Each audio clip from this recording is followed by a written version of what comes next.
Hey there! In the last lesson, we installed Flutter, and now we want to install a code editor where we will write our codes throughout the course.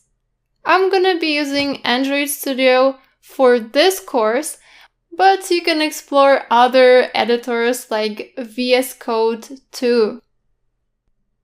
Alright, so let's start by heading over to Google and typing download Android Studio.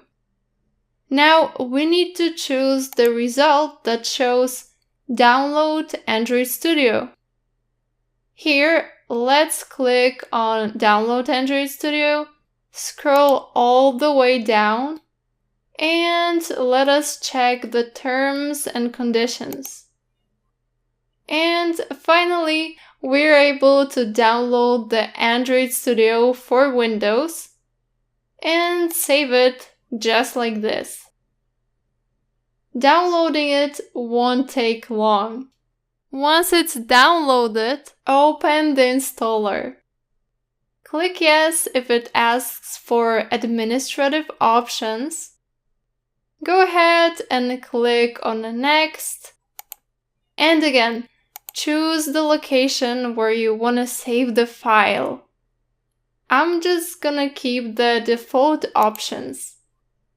Now hit Install.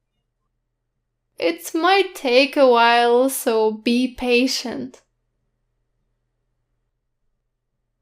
Finally, click on Next.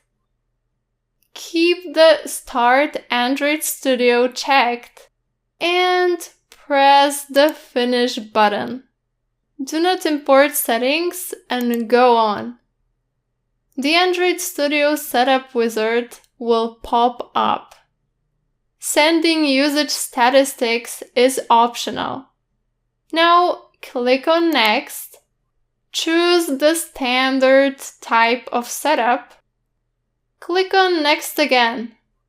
Here you can choose the theme. I'm gonna go with the Dracula one.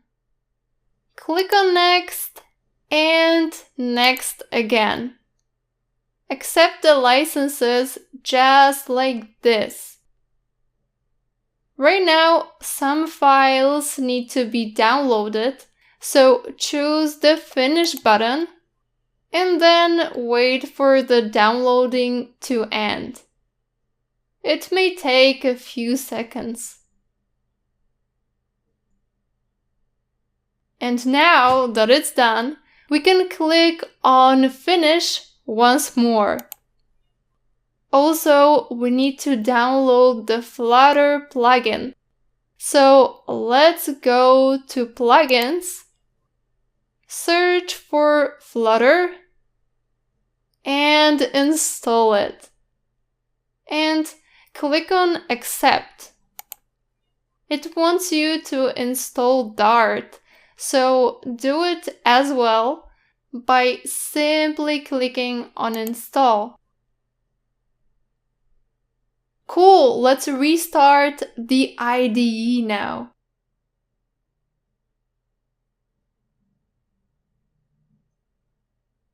We need to download a few more things so that everything works just fine. So let's click on More Actions and select SDK Manager. Check all the versions starting from 30. Then go to SDK Tools and check Android SDK Command Line Tools.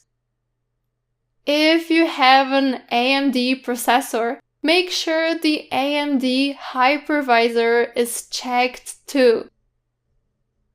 Click on Apply, followed by OK, and then wait for them to download and install. It will take a while, so just be patient. Once it's done, click on the Finish button, then on Apply, and on OK. And congratulations! You have finished the installation process. Now let's create a new Flutter project.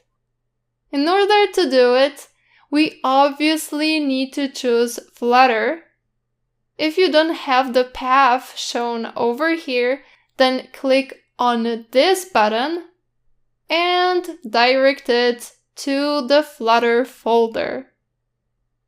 I'm gonna click on Next now. And I'm gonna name it test_example.